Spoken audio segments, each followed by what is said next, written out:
The following is a special presentation of Tony Curry Radio. Want the real story behind the sound bites and headlines?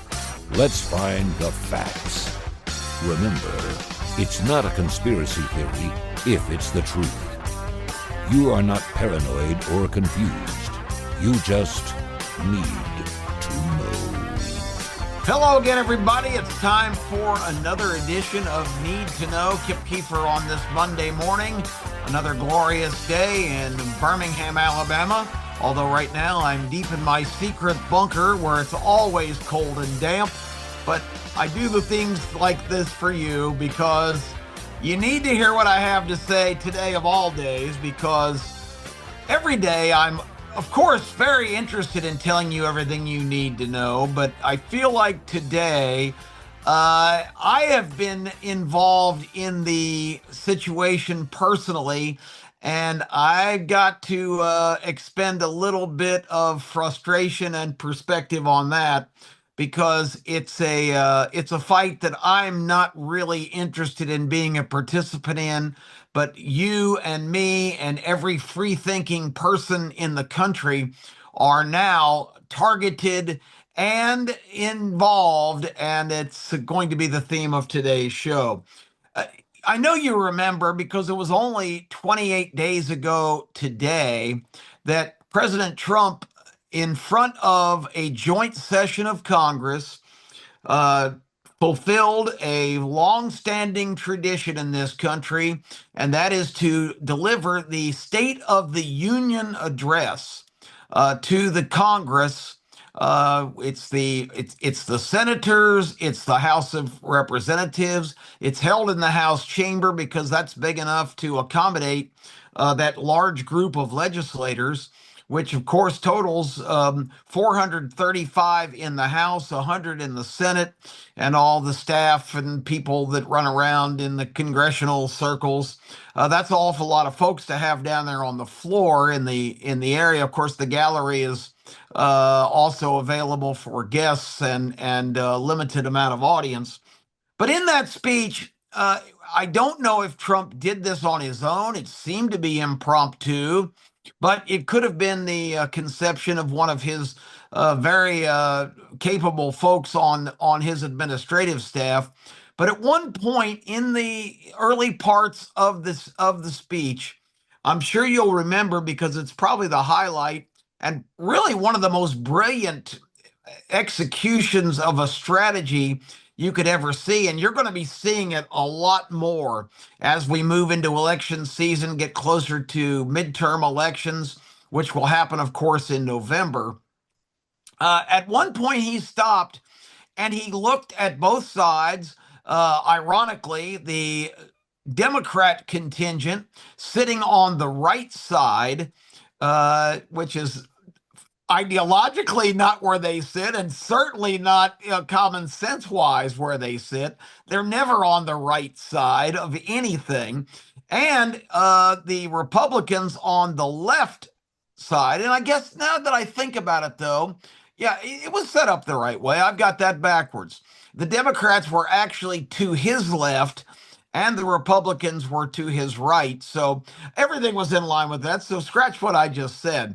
But that's not important. You had both the groups, of course, separated by an aisle, both sitting on separate sides. And he looked at them and said, okay, let me just, this is just for all of you legislators, which of course are the senators and the representatives sitting there.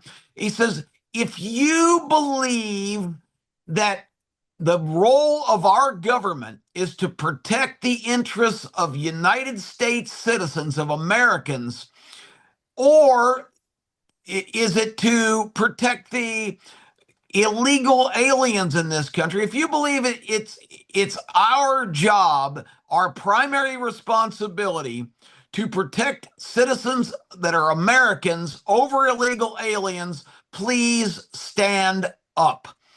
Every Republican leapt to their feet and started applauding wildly, because it's such an obvious question. And guess how many of the Democrats did the same? If you guessed one, you lost. It was zero. One less than one. Not a single one rose for that simple question. Once again, are American citizens your priority or illegal aliens? And they did not rise. It was such a great visual. You're going to be seeing it over and over again because it really put into perspective exactly where we are now. And of course, after it was over, all of them said, well, it's just the way that was phrased. It was an obvious trap to make us look bad. No, I'm just going to say it. No shit, Sherlock. That's exactly what it was because it's a direct question. Are American citizens your priority or the most important things, or is it illegal aliens? It's a simple question. Obviously, if you are sworn into Congress to protect and defend the Constitution of the United States, you have to stand for that question. They did not. Because this everything we're seeing right now is tied to that very question, and it's definitely a priority of this leftist takeover of the Democrat Party. And again, I get people all the time where, you're just such a rabid Republican. I am not a Republican. I've got huge problems with many of the rhinos that haunt the Senate to this day, who could fix all this if they would just get a clue. Forget about their tradition and their cooperation and all of the precedents and all of the John McCain baloney before he passed away of the Senate being it's absolutely necessary to keep the traditions of the Senate and the cooperation between the parties.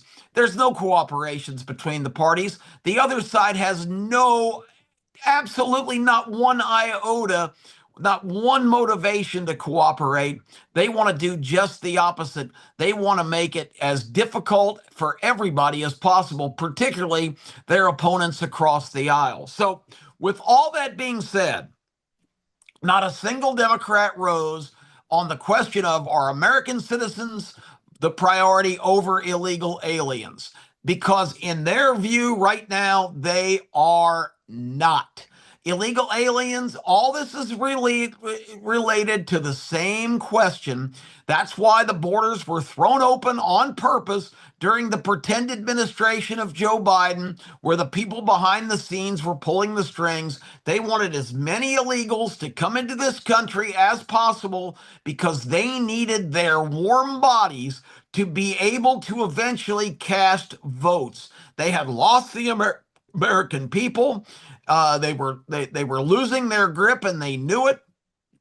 And it was absolutely essential if Americans weren't going to cooperate with going this leftist direction, abandoning all of our founding principles that our forefathers set forth and addressed all of the fears that the forefathers had in a free society that could make their own decisions. If Americans weren't going to go along with the program, they needed to bring in new pretend Americans, not citizens.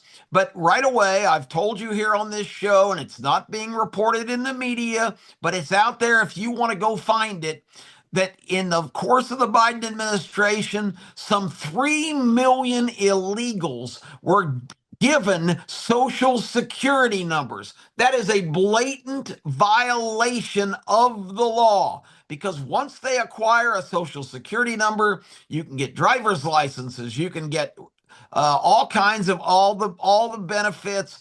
But the biggest thing is you can also manage to register to vote. So that is the agenda. It's as simple as that. They need to import voters because Americans are never, ever going to yield their freedom and liberty and abandon their common sense of why this country was founded on a Judeo-Christian set of principles and on the whole concept of government of the people, by the people, for the people. They want that thrown out the window. They want it to be completely overhauled. And let me tell you right now, This government shutdown is all part of the same drama playing out. The government now, over a month, has been shut down in terms of the Department of Homeland Security. They have denied the all of the budget scenarios that have to be passed, have passed all the rest of them except for the Department of Homeland Security, because according to the Democrats, that includes ICE, the enforcement wing of the government to keep illegals out of the country and to remove illegals that are, especially the illegals that are committing crimes. And they have zoned in on this whole ICE fight to completely shut down the Department of Homeland Security, which includes, kind of minor important things like the TSA agents at the airport examining luggage, supervising the safety and security of American airline passengers, a whole lot of other things like FEMA. Right now, Hawaii, the Federal Emergency Management Agency, right now in Hawaii, they have had, and it's a U.S. state, don't forget, they have had just catastrophic flooding, just torrential rainstorms. Hawaii is several of the islands are in just terrible way. FEMA funding right now is not available because of the DHS shutdown. There's others. The Coast Guard is funded by is under the auspices of this particular area, the Department of Homeland Security, and most importantly, the intelligence services that monitor our safety in this country with all these illegals here and other plots and things that could be out there to be hatched in terms of terrorist situations. With the minor incursion we have going on right now in Iran, there are thousands of Iranians that strolled in here across the border in the pretend administration. We don't know where they are. We don't know who they are. We don't know what they're up to. And without our intelligence people monitoring the activities of what's going on, we are vulnerable right now. We're seeing a lot of shooting attacks and different things that are happening. And who knows? This ridiculous shutdown of the Department of Homeland Security, which basically just involves none of the employees of these agencies are being paid right now. Now, the senators and the congressmen who are on the job, they funded their part of the government that continues to pay them. What a stunning surprise. These are the same people on the left that in the first year, just a year ago, in the Trump administration, remember, these people were having an absolute conniption, an absolute meltdown when Elon Musk and his group was the Doge group was running the rampant over fraud and waste and abuse and identifying areas of the government where it was just a big scam and pointing out that thousands and thousands of government employees had not even reported for work physically in 3 or 4 years, basically working from home, doing God knows what. But the bottom line is it was just an outrage that they were laying off all of these federal employees. What are these people going to do? They've got families. This is the horrible thing. You cannot get rid of people that aren't working just because they're not working. You got to continue to pay them. You can't lay off federal. I mean, they're all over the place. Now, 1 year later, after 41 days of shutdown at the end of last year, they've done it again. They wouldn't approve this bill. They don't give a damn about a TSA agent who's only making about $60,000 a year, which sounds pretty good, but miss a couple paychecks when you're making 60 grand a year. You can't pay your rent. You can't put food on the table. You can't really do anything. These people have no choice now but to look for other ways to support their family. That means they're not going to report for work. And that means that it's disarray. And that's how person like me who's got nothing to do with this stupid ideological fight of leftist idiot lunatics who want to take over our government, throw out every principle that we're founded on as far as freedom of choice. We need to be herded like sheep. They're the elites. They know better than us. They're Ivy League educated. We just need to shut up and get in line. And that's exactly what they're trying to make us do right now. Uh, I, I'm involved because in about 10 days from now, I've got an elaborate trip planned to 4 different locations that's going to involve 6 different airports. And if this bullshit continues, that's going to require me to probably be waiting around at airports in lines for 3 to 4 hours just to check in because there's not personnel there to take care of things. Now, that might just sound like self-service, self-centered whining from me, but I've got important events on this trip, my responsibilities and the things that I want to do to live my life. And this stupid fight, and I'm not just speaking on behalf of myself, I'm talking about all of you that enjoy the freedom and mobility and the opportunity to plan the things that are important to you. For this to intrude, and this is not unintentional. They are punishing all of us American citizens. They are punishing us for electing Donald J. Trump to the White House. This is right down the line. This is straight retribution to punish me for not supporting this leftist, socialist, Marxist kind of approach that they are embracing, that they know better than me how to conduct my life and that I'm not capable of doing so. So they're going to make it as painful for all American citizens as possible. And guess what? When they fly home for the weekend after their servitude in Washington, where they're public servants, all these people walk away from these jobs worth millions of dollars. They are taking money from everybody and their brother-in-law, stuffing their pockets with so many checks they can't even keep up with them, and probably more cash because checks can be traced. These people, do they have to suffer the pain at the airport to transport back to their jurisdictions?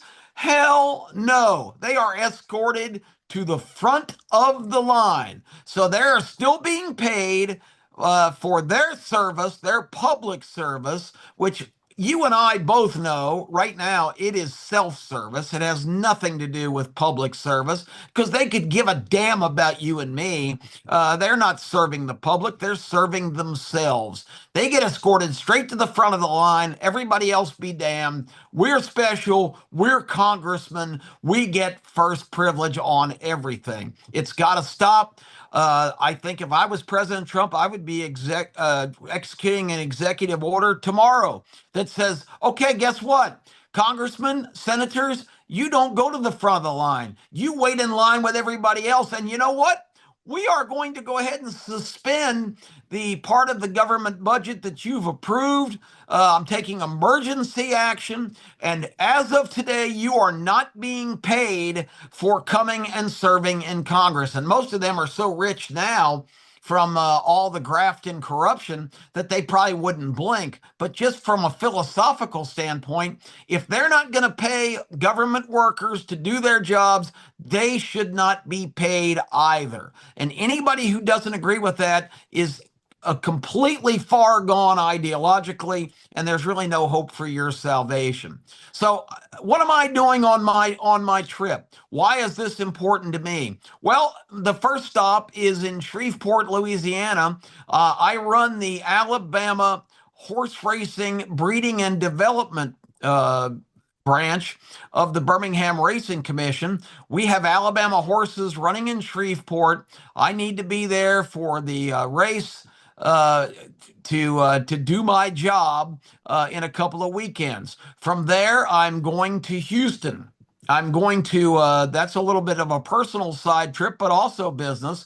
The love of my life, who happens to be my broadcast partner, lives in the Houston area. I'm spending a day with her, having a very important dinner and discussion about some moves we're making going forward that are very important to both of our futures and very, very important to me. It's living my life and setting forth, uh, the strategy of things moving forward.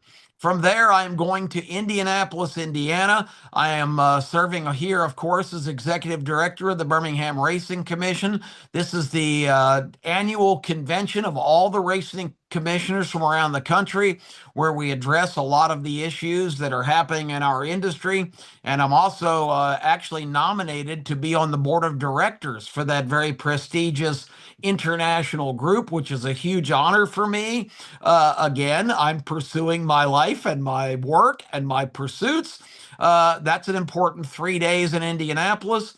And then the final leg before coming back is out to Las Vegas for the most important of all of those functions, and that is to attend my granddaughter's first birthday party. She'll be 1 year old, and I am going to be there to celebrate that very auspicious occasion. And it's the most important thing to me. I can't even tell you how much I look forward to spending time with my two grandchildren, particularly my new one, the first female Kiefer born into our family since the early 1960s.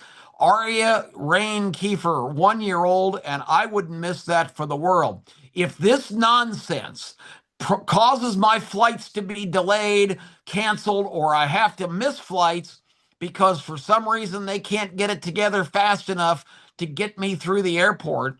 And you can say, well, you could just show up like the night before and just stay there. Well, that doesn't guarantee anything if they're so short of personnel. There are threats that certain airports might even be shut down because of lack of personnel. We had an accident last night in New York City at LaGuardia where a fire truck was directed by an air traffic controller to cross in front of an incoming flight. He completely screwed up. It caused the death of the two pilots on the plane. Miraculously, the guys in the fire truck weren't killed. They're seriously injured. Several passengers are in bad shape, but for the most part, there were a lot fewer fatalities than there could have been.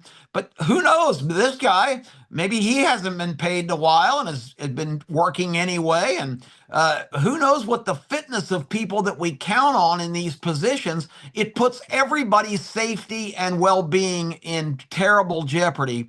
And the president is trying to be a leader here. He is ordering the parts of the Department of Homeland Security. And here's the really stupid part. ICE is the target, of course, the enforcement agency for immigration violation. ICE is the target, but they're funded because the big, beautiful bill that passed last summer funded their organization through 2029. They're not even part of this, but it's all the other agencies because the Democrats will not even talk about funding the Department of Homeland Security, which is vital to a lot of our, once again, safety and security and survival and well-being. Those are some pretty important factors. But again, they don't give a damn about that. To get their way, they're willing to make all of us suffer and some of us die. Once again, these people that they champion. We had another shocking murder on Saturday night in Chicago. A 25-year-old Venezuelan who's in the country illegally, already been arrested twice and turned loose, shot an 18-year-old girl while out for a walk by Lake Michigan in the head.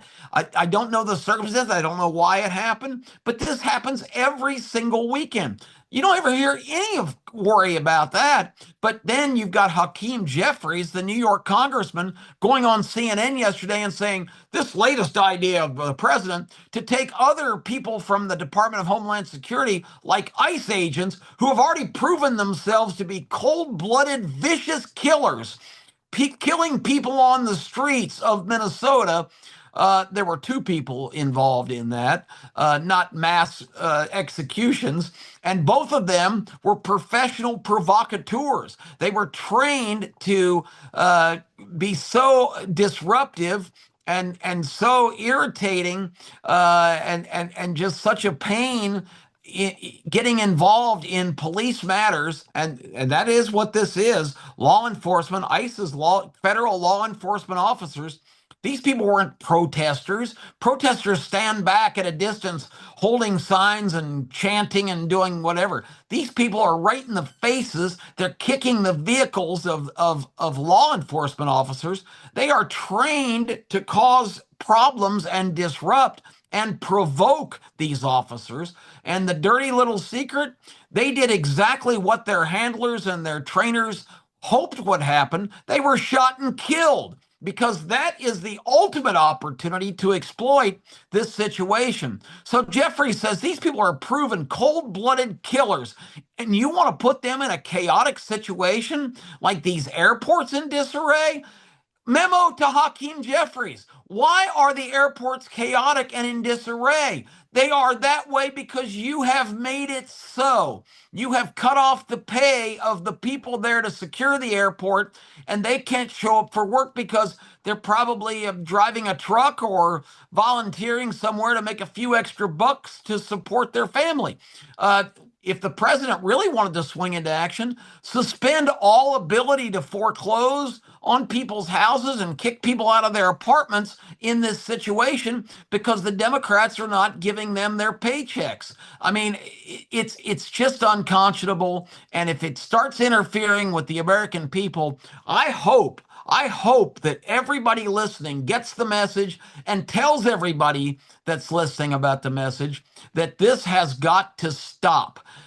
We've got the situation right now in Iran, where the military situation is continuing, but it's being wound down because negotiations are taking place. This is all about the Democrats trying to exploit the one area that they think they have an inroad, that it's affordability. That's the issue. Americans can't afford this president because all the prices are sky high. Trump inherited sky high prices, and he has made moves to completely change the equation. But completely shutting down America is not the way to go. And this exploitation of this affordability thing, where, they're rallying you to the cause because, oh my God, gas is 40 or 50 cents more a gallon temporarily. This is an absolute disaster. You know, don't get your crappuccino one day this week. Have a regular cup of coffee, and that makes up the disparity and the difference. The whole thing is just nonsensical, and it comes down to the fact that these people are exerting what little bit of power they have by being able to have enough numbers, and the Senate could fix this in a blink of an eye. The filibuster system that was put in back 100 years ago to make sure that there's a supermajority, because back then everybody was pro-America. You didn't have this one group, and there's no traditional Democrats left. They have all been drugged, maybe willingly or unwillingly, or paid off to be on this leftist agenda, new Democrat Party. It's not Democrat Republican anymore. It's leftist Marxist elites who are against the freedom-loving, constitutional, common sense Americans. You got to pick your side. If you're on that other side, God help you, because you are not an American anymore. You are going to the dark side of people that want to completely transform this country, and they want to take away your rights and your privileges and your opportunity for not only yourself, but all of your future children and grandchildren and descendants, to take away the greatest country in the world, where opportunity is at your fingertips, and turn it into a third world socialist hellhole. If that's the direction you want to go forth, people, because you have really gotten off the reservation in terms of what this country was founded on and what it's all about. You start involving me and you and others listening in this fight when all we want to do is pursue our life, liberty, and pursuit of happiness. Well, you are picking a fight with the wrong crowd because Americans are not going to put up with it. That's what you need to know. I'm Kip Kiefer. We'll talk to you again next week.